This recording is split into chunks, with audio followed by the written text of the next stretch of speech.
దేవుని వాక్యంలో నుండి 2వ సమూయేలు గ్రంథము, దేవుని వాక్యంలో నుండి 2వ సమూయేలు గ్రంథము 21వ అధ్యాయం. 2వ సమూయేలు గ్రంథము 21వ అధ్యాయము. 2వ సమూయేలు గ్రంథము 21వ అధ్యాయము 8-9 వచనాలు చదువుకుందాం. 2వ సమూయేలు గ్రంథము 21వ అధ్యాయము 8-9 వచనాలు. ఎవరైనా చదవండి.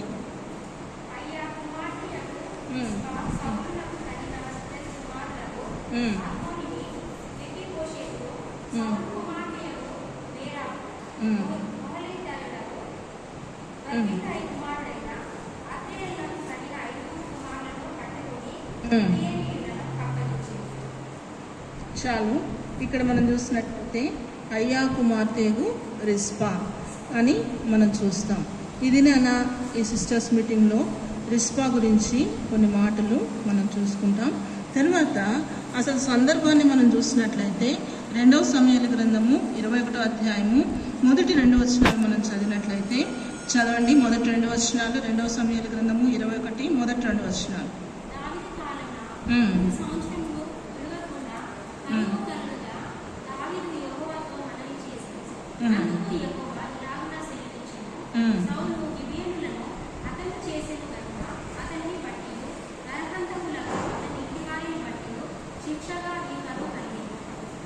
చాలు. ఇక్కడ మనం చూసినట్లయితే దావీదు కాలంలో ఏమొచ్చిందంట, 3 సంవత్సరాలు విడవకుండా కరువు వచ్చిందంట. అయితే 3 సంవత్సరాలు విడవకుండా కరువు వచ్చినప్పుడు దావీదు యెహోవా సన్నిధిలో ఏం చేస్తూ వచ్చినాడంట, మనవి చేస్తూ వచ్చినాడంట.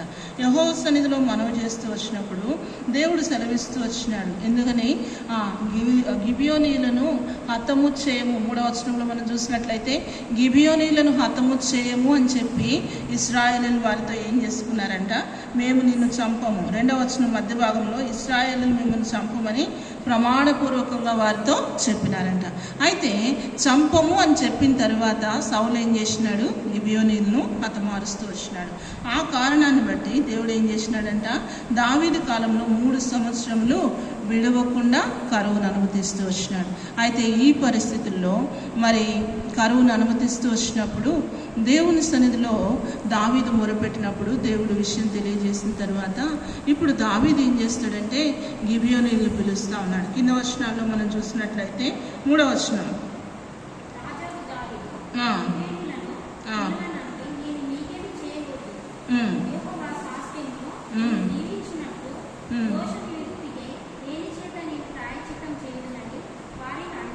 చాలు.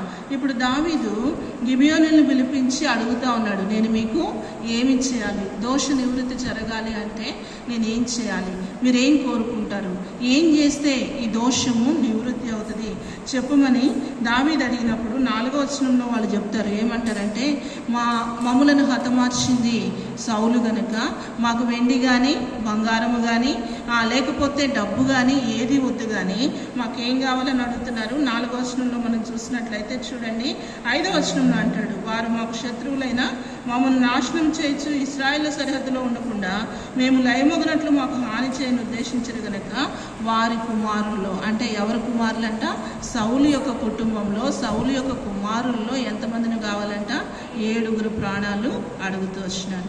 అయితే పిల్లరా, ఆ రీతిగా వాళ్ళు అడుగుతూ వచ్చినప్పుడు దావీదు ఆలోచన చేస్తూ వచ్చినాడు.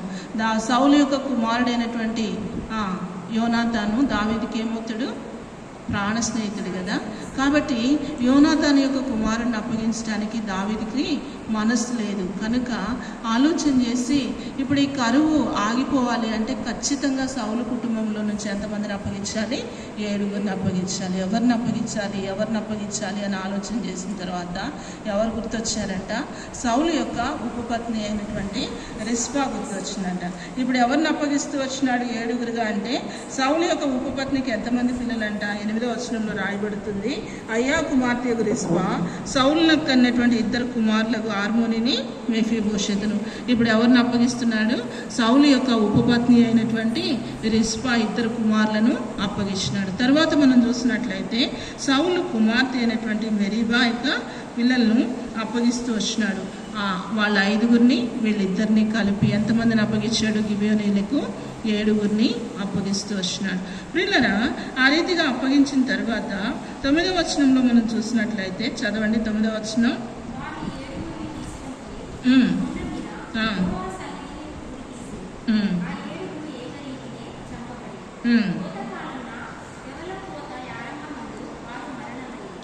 ఏడుగురిని కూడా తీసుకుని వెళ్ళి కొండ మీద ఏం చేశారంట? 7గురిని కూడా ఉరి తీసినారంట. 7గురు ఒకే రీతిగా చంపబడి, అది ఏ కాలం అంటే కోతకాలమున యవల కోత ఆరంభమందు అలాగూ జరిగాను. అయితే ప్రియులరా, అలాగూ తన 2 కుమారులు ఒకే దినాన ఉరి తీయబడుతూ వచ్చినప్పుడు ఆమె ఏ రీతిగా స్పందిస్తూ వచ్చింది, ఆమె ఆ సందర్భంలో ఏం చేస్తూ వచ్చింది అనేది ఉదయకాలంలో మనం చూస్తాం. 10వ వచనాన్ని చూడండి. 10వ వచనం.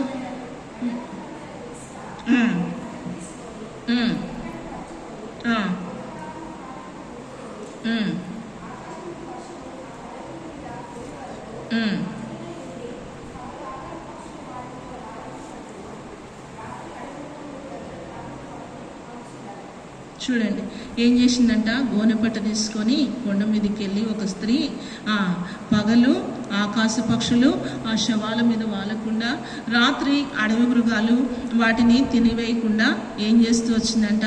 గోనెపట్ట కట్టుకొని రాత్రి పగళ్ళు కూడా ఆ 7 శవాలను ఏం చేస్తూ వచ్చింది? కాపాడుతూ వచ్చింది. పిల్లరా, ఒక స్త్రీ ఆ కొండ మీద ఉండటము, మరి రాత్రి పగళ్ళు కూడా ఉండటము అంటే చాలా కష్టతరమైన పరిస్థితి. అంటే ఆమెలో ఉన్న బాధ, నా కుమారులు మరణించకుండా, నా కుమారులు చనిపోకుండా నేను కాపాడుకోలేకపోతూ వచ్చినాను, కనీసం చనిపోయిన కుమారులైనా ఏం చేయాలి? వారి శవాలనైనా కాపాడుకోవాలి. అక్కడ బైబిల్ ఇక్కడ మనకి బైబిల్లో ఎన్ని దినాలు అనేది రాయబడలేదు, కానీ బైబిల్ పండితుల యొక్క అభిప్రాయం ప్రకారం దగ్గర 6 నెలలు కొండ మీద ఉందంట. ఎంతకాలం ఉందంట? 6 నెలలు కొండ మీద రాత్రి పగళ్ళు మరి నిద్రాహారాలు మాని ఏం చేస్తూ వచ్చిందంట? కాపాడుతూ వచ్చిందంట. కనుక ఆ రీతిగా కాపాడుతూ వచ్చింది పిల్లరా. అయితే ఈ రిస్పా జీవితంలో నీవు నేను నేర్చుకునేటటువంటి పాఠం ఏంటి? ఈ ఉదయకాలంలో ఏంటి? దేవుడు రిస్పా జీవితం ద్వారా నీతో నాతో ఏం మాట్లాడాలని ఆశపడుతున్నాడు అంటే, చనిపోయిన తన కుమారుల కొరకే ఏం చేసిందమ్మా? రాత్రి పగళ్ళు వారిని కాపాడుతూ వచ్చింది. రాత్రి పగళ్ళు వారి విషయమై ఎంతగానో శ్రద్ధ వహించిందిగా, అంటే అంతగా కాపాడుతూ వచ్చింది. రాత్రి పగళ్ళు కొండ మీద కూర్చుంటూ వచ్చింది అంటే ఆ పిల్లల విషయంలో తన హృదయంలో ఏముంది? భారం ఉంది. కనుక ఆ భారమును బట్టి, ఆ ప్రేమను బట్టి రాత్రి పగళ్ళు కూడా మరి కొండ అనుకోకుండా, ఒంటరితనం అనుకోకుండా, నేను స్త్రీని కదా అనుకోకుండా, ఇక సమస్తాన్ని మరచిపోయి ఏం చేస్తూ వచ్చింది? కాపాడుతూ వచ్చింది. కనుక స్త్రీలమైన మన జీవితాల్లో మనం కూడా దేవుని సన్నిధిలో మనం కూడా కనిపెట్టే వారంగా ఉండాలి. దేవుని సన్నిధిలో దేనికోసం మనం కనిపెట్టాలంటే, ఆమె అయితే చనిపోయినటువంటి కుమారుల కొరకు ఆ రీతిగా కాపాడుతూ వచ్చింది. కానీ దేవుడు మనకిచ్చినటువంటి మన బిడ్డల కొరకు, మనకిచ్చినటువంటి మన తల్లిదండ్రుల కొరకు, మనకిచ్చినటువంటి మన రక్త సంబంధికుల కొరకు, మనకిచ్చినటువంటి మన కుమారులు కుమార్తెల కొరకు మనం ఏం చేయాలి? దేవుని సన్నిధిలో నిత్యము కూడా గడిపే వారంగా ఉండాలి. ప్రతి దినాన దేవుని సన్నిధిలో ఇంకా మన జీవితాల్లో ఎవరైతే రక్షణలోనికి రాని వారు ఉంటున్నారో, మన యొక్క తల్లిదండ్రులు కానీ, కడుపును పుట్టిన బిడ్డలు కానీ, భర్తలు కానీ, లేకపోతే మన అక్క చెల్లెళ్ళు, అన్నదమ్ములు, రక్త సంబంధికులు, స్నేహితులు, సంఘస్థులు ఎవరైతే ఇంకా రక్షణ అనుభవంలోనికి రాని వారు ఉంటున్నారో వారందరి నిమిత్తము ప్రతిదినము దేవుని సన్నిధిలో మనం ఏం చేయాలి? ప్రార్థన చేయాలి. దేవుని సన్నిధిలో మనం కనిపెట్టే వారంగా, దేవుని సన్నిధిలో మనం ప్రార్థన చేసే వారంగా, దేవుని సన్నిధిలో మనం విజ్ఞాపన చేసే వారంగా ఉండాలి. ప్రియులరా, ఎంతకాలం మనం ప్రార్థన చేయాలి? ఎంతకాలం మనం విజ్ఞాపన చేయాలి? ఎంతకాలం దేవుని సన్నిధిలో మనం కనిపెట్టాలి అంటే వారు రక్షణలోనికి వచ్చేంత వరకు. కొన్నిసార్లు మన కుటుంబాల్లో, మన సంఘంలో, మన యొక్క బంధువులలో, మన పిల్లలలో, మన రక్త సంబంధికుల్లో రక్షణ లేని వారు కొంతమంది కనపడతారు. కొన్నిసార్లు రక్షించబడి బాప్టిజం యొక్క అనుభవం తీసుకొని ఆత్మీయంగా కొంత దూరం ప్రయాణం చేసి వారి జీవితంలో దేవుడు అనుమతించిన, శత్రువు తీసుకొచ్చిన ఆయా పరిస్థితులను బట్టి తిరిగి ఆత్మీయ జీవితంలో చల్లారిపోయిన వారు కొందరు ఉంటారు. ఆత్మీయ జీవితంలో నాగటి మీద చేతిని పెట్టి వెనుదిరిగినటువంటి వారు కొంతమంది మనకు కనపడుతూ ఉంటారు. అలాంటి పరిస్థితుల్లో రక్షణ లేని వారి కొరకు మనం ప్రార్థన చేయాలి మొదటిగా. రెండవదిగా, రక్షించబడి ఆత్మీయ జీవితంలో బలహీనులైపోయి ఆత్మీయంగా చల్లారిపోయిన దిగజారిపోయిన వారి కొరకు మనం ప్రార్థన చేయాలి. మూడవదిగా మనం చూసినట్లయితే రక్షించబడి బాప్టిజం తీసుకొని మరి నాగటి మీద చేతిని పెట్టి వారి జీవితంలో శత్రువు తీసుకొచ్చిన ఆయా పరిస్థితులు పోరాటాలను బట్టి ఎవరైతే ఆత్మీయ జీవితంలో వెనుదిరిగిన వారిగా ఉంటున్నారో దేవుని ఎరిగి దేవుని ప్రేమను గుర్తెరిగి రక్షణ అనుభవం కలిగి బాప్టిజం యొక్క అనుభవం కలిగి దేవుని ఆరాధిస్తూ దేవుని యొక్క బలలో పాలు పంపులు పొందుతూ ఎవరైతే ఆత్మీయ జీవితంలో వెనుదిరిగి దేవుడు ఎరగనట్లుగా దేవుడు తెలియనటువంటి ప్రజలు జీవించినట్లుగా ఎవరైతే జీవిస్తూ ఉన్నారో వారి కొరకు కూడా మనం దేవుని సన్నిధిలో ఏం చేయాలి పిల్లరా? ప్రార్థన చేసేవారు ఉండాలి. వారి కొరకు కూడా దేవుని సన్నిధిలో కనిపెట్టి వారి నిమిత్తం కూడా మనం విజ్ఞాపన చేసేవారంగా ఉండాలి. కారణం ఏంటంటే ఏ ఒక్క ఆత్మ కూడా నశించుట దేవుని చిత్తం కాదు. ఏ ఒక్క ఆత్మ కూడా నశించుట ఆయనకి ఇష్టం లేదు కనుక రక్షించబడినటువంటి మనము, దేవుని బిడలముగా చేయబడినటువంటి మనము, ఆత్మీయ జీవితంలో సంఘంలో సహవాసంలో స్థిరపరచబడి బలపరచబడినటువంటి మనము ఆత్మీయ జీవితంలో ముందుకు కొనసాగటానికి దేవుని ద్వారా కృపను సంపాదించుకున్నటువంటి మనము, దేవుని వాక్యంలో ఒక మాట ఉంటుంది కదా, బలహీనలను భరించ బద్దులమై ఉన్నామంట. బలహీనలను భరించ బద్దులమై ఉన్నాడంట. కాబట్టి మన జీవితంలో ఒక స్త్రీగా మనకు దేవుడిచ్చినటువంటి భారం ఏంటి? ఆ రిస్పా అయితే తన కుమారుల విషయంలో రాత్రి మగళ్ళు అది ఒక స్త్రీకి ఎంతో కష్టమైన పరిస్థితి, కానీ పరిస్థితుల వైపు చూడలేదు. ఇక సమస్తాన్ని తన జీవితంలో మర్చిపోయి తన బిడ్డలు తనకు ఆధారం అనుకున్న పరిస్థితుల్లో, అంటే రిస్పా జీవితాన్ని గురించి మనం ఆలోచన చేస్తే పిల్లరా, ఆమె సౌలుకు భార్య కాదు, కానీ ఆమె సౌలుకి ఎవరు? ఉపపత్నిగా ఉంటూ వచ్చింది. ఒక ఉపపత్ని అంటే లోకంలో విలువ లేనటువంటి స్థితి. ఎవరైనా ప్రేమిస్తారా? ఎవరైనా గుర్తిస్తారా? ఆమెకి లోకంలో విలువ ఉంటుందా అంటే విలువ లేని పరిస్థితి. అందరి చేత చులకనగా చూడబడే పరిస్థితి, అందరి చేత హీనంగా చూడబడే పరిస్థితి. ప్రియులరా, విలువలేని జీవితం. తన జీవితంలో మనం చూస్తే పరిస్థితులన్నీ తను ఊహించకుండా తన ప్రమేయం లేకుండానే తన జీవితం నడిచిపోతూ వచ్చింది. అనుకోకుండా సౌలుకు ఉపపత్ని అవుతూ వచ్చింది. ఆ తర్వాత సౌలు మరణించిన తరువాత ఆమె జీవితాన్ని మనం చూస్తే దేవుని వాక్యంలో చదవాల్సిన అవసరం లేదు, కానీ సౌలు యొక్క పిల్లరా సౌలు దగ్గర ఉన్నటువంటి ఆ యొక్క అభ్యాతారు తనను పాడు చేసిన వాడు ఉంటాడు.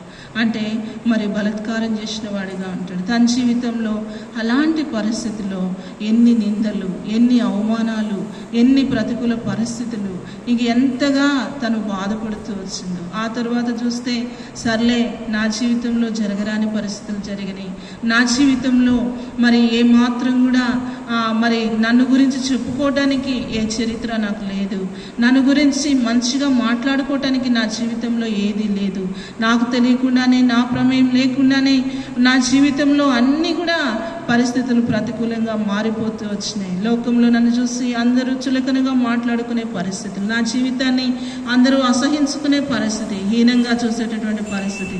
నా జీవితం పాడైపోతే పోయింది, నా జీవితం ఇలాగ ముగించబడితే ముగించబడిందిలే, కనీసం నా కుమారులనైనా చూసి సంతోషిస్తా, నా కుమారులనైనా మరి నేను శ్రేష్టమైన భవిష్యత్తును చూసి సంతోషిస్తానని బహుశా ఆ తల్లి ఆశపడి ఉంటుందేమో. అయితే పిల్లరా, ఒకే దినాన ఆ తల్లి ముందే ఆ ఇద్దరు కుమారులు ఏమవుతూ వచ్చినారు? ఉరిదీయబడుతూ వచ్చినారు. అలాంటి పరిస్థితుల్లో తన ఆశలన్నీ కూడా అడియాశలైపోయినటువంటి పరిస్థితి, జీవితంలో దిక్కుతో వచ్చినటువంటి పరిస్థితి, నిస్సహాయమైనటువంటి పరిస్థితి, ఏమి చేయాలో అర్థం కానటువంటి పరిస్థితి, ఏ తీర్మానం తీసుకోవాలో మరి ముందున్నటువంటి భవిష్యత్తు ఏంటో ఎరుగనటువంటి అగమ్యగోచరమైనటువంటి ఆ పరిస్థితుల్లో ఆ స్త్రీ తీసుకున్న ఒక మంచి నిర్ణయం ఏంటయ్యా అంటే, నేను బ్రతికున్నాను, నా బిడ్డలు చనిపోయినారు, అయితే బ్రతికున్నంత కాలము మరణం నుండి నా బిడ్డలను నేను తప్పించలేకపోతూ వచ్చిన, కనీసం శవములుగా మారినటువంటి నా బిడ్డలను పగలు ఆకాశ పక్షులు వచ్చి తినకుండా, రాత్రి అడవి మృగాలు వచ్చి ఆ శవములను తినకుండా నేనేం చేస్తా? కాపాడుతా. కనుక ప్రియులరా, రిస్పా జీవితం ద్వారా మొదట నీవు నేను నేర్చుకునే ఆత్మీయ సత్యం ఏంటి అంటే, దేవుని యొక్క బిడలముగా చేయబడిన మీరు మీ తండ్రి యగు అపవాది సంబంధులు అని దేవుని వాక్యం. ఒకప్పుడు మనం కూడా అపవాది సంబంధాలుగా ఉంటూ వచ్చినాం. ఒకప్పుడు మనం కూడా అపవాది యొక్క అధికారంలో ఉంటూ వచ్చినాం. ఒకప్పుడు మనం కూడా మన జీవితంలో అపవాది యొక్క అపవాది యొక్క ఇష్టానుసారంగా మన జీవితాన్ని మనం జీవిస్తూ వచ్చినాం. కానీ ప్రియులరా, మన గత జీవితాన్ని బట్టి మనం చూసుకున్నప్పుడు పాపములను బట్టి అపరాధములను బట్టి ఎఫెస్సీ 2లో ఉన్నట్లుగా మనం చచ్చిన వారమైనప్పుడు దేవుడు తన మహాకృప చేత మనల్ని జ్ఞాపకం చేసుకున్నాడు. ఆయన యొక్క అపారమైన ప్రేమ చేత మనల్ని వెతికి రక్షిస్తూ వచ్చినాడు. ఆ భయంకరమైనటువంటి అపవాది యొక్క కబంధ హస్తాల నుంచి నన్ను విడిపిస్తూ వచ్చినాడు ప్రియులరా. కనుక అపవాది యొక్క కబంధ హస్తాల నుంచి విడిపించబడిన మనము, ఆ పాపం యొక్క బంధకాల నుంచి విడిపించబడిన మనము, పోయిన వారం చూపిస్తూ వచ్చిన జిగటగల దొంగ ఊబి నుండి, నాశనకరమైన గుంట నుండి ప్రభు మనల్ని లేవనెత్తినాడు. సాతాను మనకు వేసినటువంటి ప్రతి బంధకాలు, సాతాను మనల్ని బంధించినటువంటి ప్రతి కట్ల నుండి దేవుడు తన మహాకృప చేత నన్ను విడిపిస్తూ వచ్చినాడు. విడిపించబడిన మనము, విడుదల పొందినటువంటి మనము, మరి విమోచించబడినటువంటి మనము దేవుని బిడలముగా ఆత్మీయ జీవితంలో, సంఘంలో, సహవాసంలో స్థిరపరచబడినటువంటి మన బాధ్యత ఏంటి అంటే ప్రియులరా, మన కుటుంబాల్లో, మన తల్లిదండ్రుల్లో ఇంకా ఎవరైతే రక్షణకు దూరంగా ఉన్నారో వారి నిమిత్తం ప్రార్థన చేయవలసిన వారం ఉంటున్నాం. ఎవరైతే రక్షించబడి ఆత్మీయ జీవితంలో బలహీనులుగా ఉంటున్నారో వారి కొరకు విజ్ఞాపన చేయాలి. ఎవరైతే రక్షించబడి బాప్టిజంలో సాక్ష్యం ఇచ్చి ఆయా పరిస్థితులను బట్టి ఆత్మీయ జీవితంలో వెనుదిరిగిపోయిన వారి ఉంటున్నారు, ఇంకా బంధింపబడినటువంటి వారు. యెషయా గ్రంథంలో అంటాడు కదా, గురుడి వారి యొక్క మనోనేత్రాలు వెలిగించబడిన నిమిత్తమును బంధింపబడిన వారి యొక్క బంధకాలను విడిపించిన నిమిత్తం దేవుడు నన్ను ఏం చేసినాడంట, ఏర్పరచుకుంటూ వచ్చినాడు. కనుక ప్రియులరా, దేవుని యొక్క అనాదికాల సంకల్పం ఏంటి, దేవుని యొక్క ఉద్దేశం ఏంటి నీ పక్షంగా నా పక్షంగా అంటే మనం దేనికోసమో ప్రార్థన చేస్తాం. అయితే దేవుని ఉద్దేశం ఒకటే, నీ కుటుంబంలో నుంచి నిన్ను దేవుడు వెతికినాడు, నీ కుటుంబంలో నుంచి నిన్ను రక్షించుకున్నాడంటే నీ ద్వారా నీ కుటుంబం దేనిలోనికి రావాలి, రక్షణలోనికి రావాలి. బలహీనైన వారు నీ ద్వారా బలపరచబడుతూ రావాలి. బంధకాల్లో ఉన్న వాళ్ళు నీ ద్వారా మరి విడిపించబడుతూ రావాలి. అయితే దానికి ఒక స్త్రీగా నేను ఏం చేయగలమంటే ప్రియులరా, ఈనాడు ఉన్నటువంటి దినాల్లో మనం మాట్లాడితే ఎవరు వినరు, మనం చెప్తే ఎవరు వినరు, ఎవరు అర్థం చేసుకోరు. కానీ రిస్పా దగ్గరగా 6 నెలలు ఆ కొండ మీద తన జీవితంలో ప్రతి పరిస్థితిని మర్చిపోయి తన యొక్క ఆశలు, తన కోరికలు, తన జీవితాన్ని గురించిన భవిష్యత్తు ఏంటి, ఇవన్నీ తన ఆలోచనలు, తన యొక్క తలంపులు, తన ప్రణాళికలు, తన ఆశలు, తన కోరికలు సమస్తాన్ని సమాధి చేసుకొని ఏ రీతిగా ఆ కొండ మీద మరి ఆ కుమారుల యొద్ద కూర్చుంటూ వచ్చిందో దావీదు అంటాడు, నీవే నా కొండ, నా కోట, నీవే నాకు శైలము, నాకు ఆశ్రయ దుర్గం అంటూ వచ్చినాడు. మన కొండ ప్రభువైన యేసుక్రీస్తు వారు. ప్రియులరా, ఆమె కొండ మీద కూర్చుంటూ వచ్చింది. మనం ఎక్కడికి కూర్చోవాలి, ప్రభు యొక్క పాదముల చెంత కూర్చోవాలి. దేవుని యొక్క ఒక స్త్రీగా దేవుని పాదముల చెంత నువ్వు కూర్చుని నిత్యము కూడా విజ్ఞాపన చేయాలి. ఆమె జీవితంలో 6 నెలలు చేసింది, కానీ నీ జీవితంలో ఎంత సమయం పడుతుందో మనకు తెలియదు. ఎందుకంటే పోయినసారి నేను చెప్తూ వచ్చిన మరి గొప్ప దైవజనులు జార్జ్ ముల్లర్ గారితో కలిసి 2 పనిచేసేవాళ్ళంట. వాళ్ళతో జార్జ్ ముల్లర్ గారితో కలిసి తినేవాళ్ళంట, కలిసి తిరిగేవాళ్ళంట. ఆయన ప్రార్థనా జీవితం చూస్తూ వచ్చినాడు, ఆయన బోధలు వింటూ వచ్చినారు. జార్జ్ ముల్లర్ గారు అనుకున్నారంట వీళ్ళిద్దరు ఎప్పుడో రక్షించబడి ఉంటారు. కానీ ప్రియులరా, ఆయన ప్రార్థనా జీవితం చూస్తున్నారు, ఆయన మాటలు విన్నారు, ఆయన బోధలు విన్నారు, ఆయనతో కలిసి ఉన్నారు, ఆయనతో కలిసి తింటున్నారు, ఆయనతో కలిసి ఉంటున్నారు, కలిసి తిరుగుతున్నారు, పరిచర్య చేస్తున్నారు. కానీ 40 సంవత్సరాల తర్వాత జార్జ్ ముల్లర్ గారు మహిమలోనికి పిలువబడిన తర్వాత ఆ ఇద్దరిలో ఒక వ్యక్తి ఆ కాఫిన్ బాక్స్ దగ్గర మోకరించి ఏడుస్తున్నాడంట. కారణం ఏంటి అంటే అప్పటి వరకు అతనికి ఏం లేదు, రక్షణ లేదు. అంటే జార్జ్ ముల్లర్ గారు అంత గొప్ప దైవజనుడు ప్రార్థన చేస్తే ఆ వ్యక్తి రక్షణలోనికి రావడానికి ఎన్ని సంవత్సరాలు పట్టింది? 40 years పట్టింది, 40 సంవత్సరాలు. అంటే ఒక వ్యక్తి యొక్క రక్షణకు ఎంత సమయం పడుతుందో ప్రియులరా మనం ఊహించలేము. కొంతమంది తొందరగా రక్షణలోనికి వస్తారు, కొంతమందికి 1 year 2 years పడతాయి. కానీ కొంతమంది హృదయ కాఠిన్యమును బట్టి 40 సంవత్సరాలు 50 సంవత్సరాలు పట్టవచ్చు. కొంతమంది జీవితం అంతా నష్టపరుచుకొని చివరి దినాల్లో పశ్చాత్తాపడే వాళ్ళు ఉంటారు. ఏది ఏమైనప్పటికీ కూడా అలాంటి వారి కొరకై విజ్ఞాపన చేటు కొరకై ప్రభు నిన్ను నన్ను ఈ లోకంలో నుండి ప్రత్యేకించుకున్నాడు. కనుక మన జీవితంలో మొట్టమొదటిగా రిస్పావలే మన కుటుంబం కొరకు మనం ప్రార్థన చేసే వాళ్ళం ఉండాలి. మన బిడ్డల కొరకు మనం ప్రార్థన చేసే వాళ్ళం ఉండాలి. మన సంఘం కొరకు మనం ప్రార్థన చేసే వాళ్ళంగా ఉండాలి పిల్లారా. కనుక రెండవదిగా మనం చూసినట్లయితే ఆ రీతిగా విడవక ఆ కొండ మీద రాత్రింబవళ్ళు ఉంటూ వచ్చినప్పుడు ఏం జరుగుతూ వచ్చింది? 2వ సమూయేలు గ్రంథము 21వ అధ్యాయము 11వ వచనం.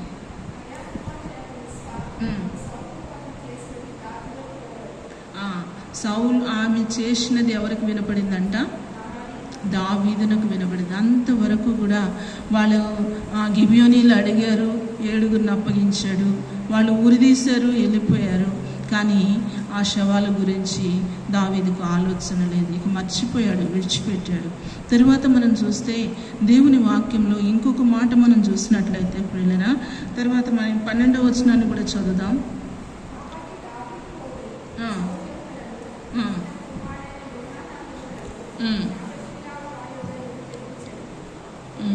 చాలు.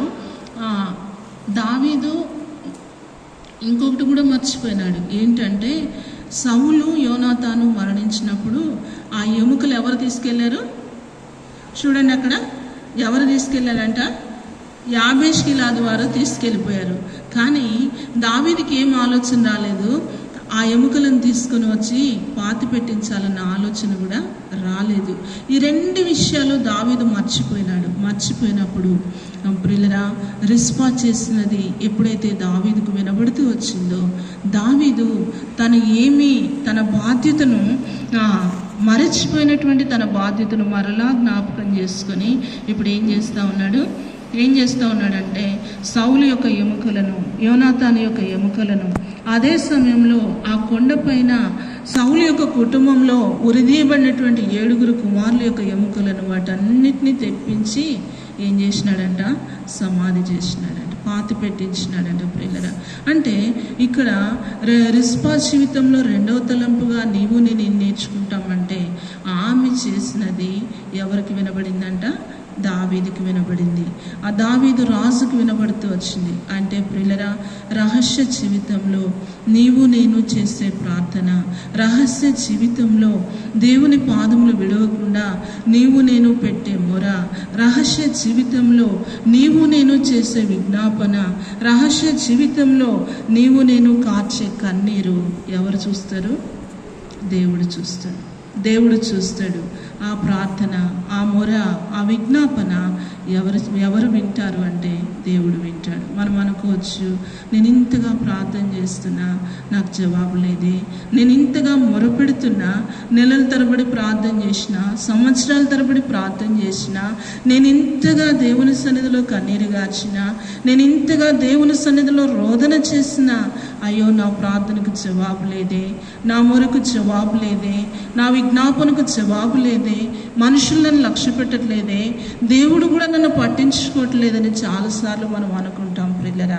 అయితే ఆయనకంటూ ఒక సమయం ఉంటుంది కదా, ఆయన సమయం వరకు. ఇప్పుడు దగ్గరగా 6 నెలల తరువాత రిస్పా గురించి ఎవరు విన్నారు? దావీదు విన్నాడు.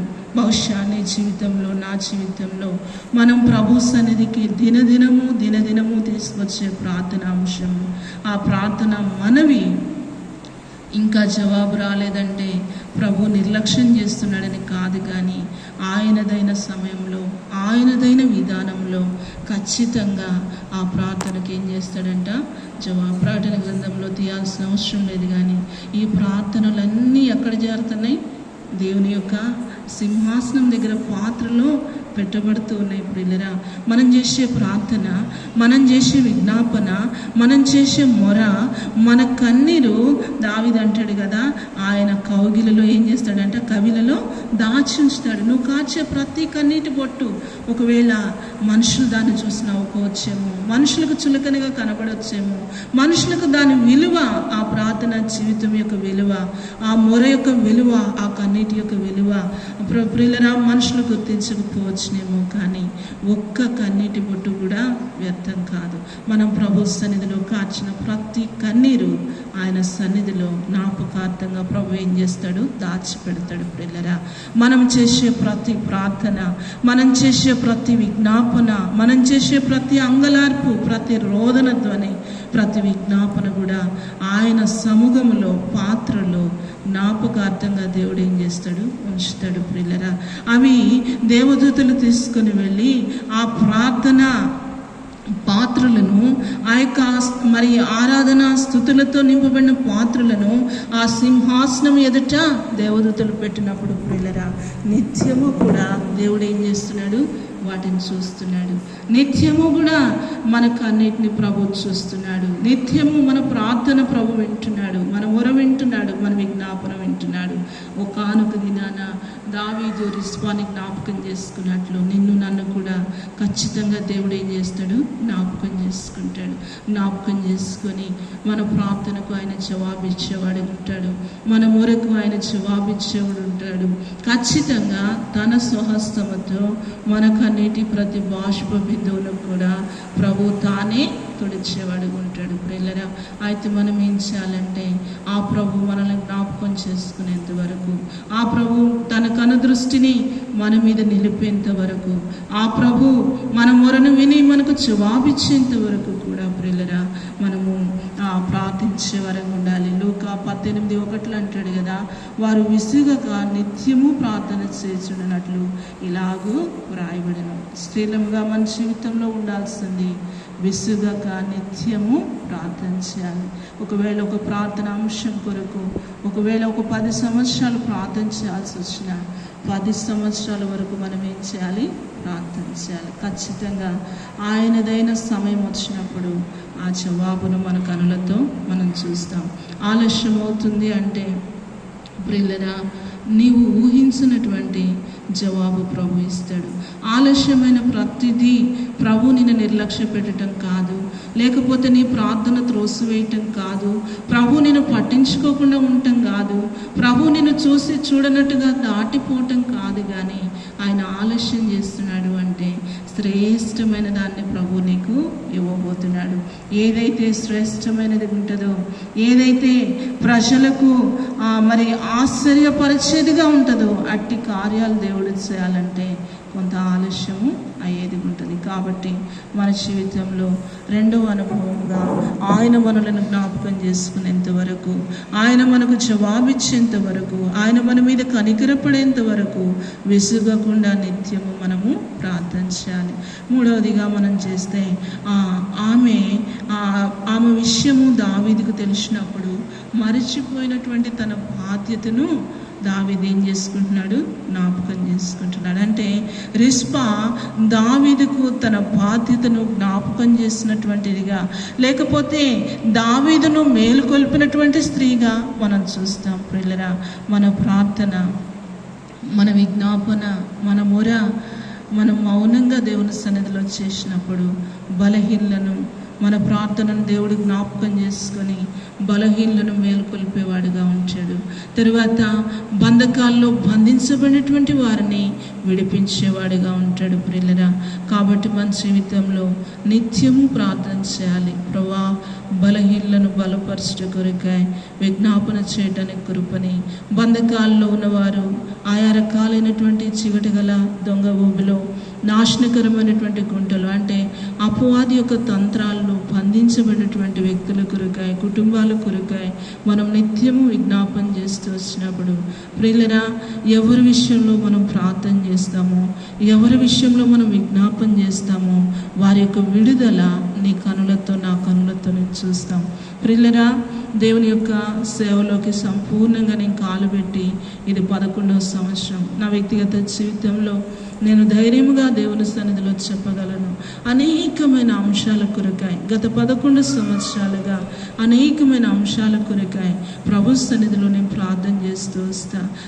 నా చుట్టూ ఉన్నటువంటి పరిస్థితులు, నా చుట్టూ ఉన్నటువంటి మనుషులు, నా బంధువులు, నా తల్లిదండ్రులు, నా స్నేహితులు, సంఘంలో ఆయా బలహీనతలు కలిగినటువంటి వారి కొరకాయ నేను ప్రార్థన చేస్తూ వస్తా. ఎలాగ ప్రార్థన చేస్తానంటే, కారణం ఏంటి అంటే ప్రభు నన్ను సేవకు పిలిచిన తర్వాత నేను హెబ్రోన్ తర్ఫీదుకి వెళ్ళలేదు కనుక కొన్ని సంవత్సరాలు ప్రభు నన్ను ఆయా స్థలాల్లో ఆయా ప్రాంతాల్లో ఉంచుతూ ఆయా రీతులుగా ఆయా పరిస్థితులను అనుమతించి తర్ఫీదిస్తూ వచ్చినాడు. ఆ పరిస్థితుల్లో నా తల్లిదండ్రులు సేవకులు కాదు కనుక, వారు సేవ గురించి అంగీకరించట్లేదు కనుక, ఆ పరిస్థితుల్లో ప్రభు నాకు నేర్పించిన అనుభవం ఏంటంటే ప్రార్థనా జీవితం. నా జీవితంలో ఏ పరిస్థితి వచ్చినా ప్రభు సన్నిధికి వెళ్ళటం, ప్రభు సన్నిధిలో మోకరించడం, ప్రభు పాదాలు పట్టుకోవటం,